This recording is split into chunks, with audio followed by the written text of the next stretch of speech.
Viewers, आज का English word है स्ट्रिक्ट। स्ट्रिक्ट का क्या मतलब है, आइए सीखते हैं इस छोटी सी वीडियो में।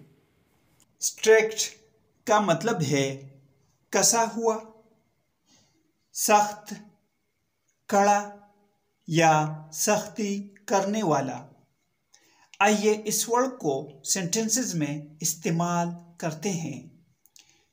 She is on a very strict diet.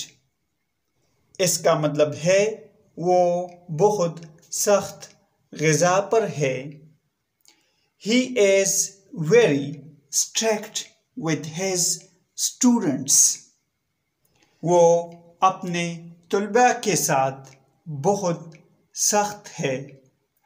Viewers, subscribe this channel to improve your English vocabulary in Urdu, Hindi.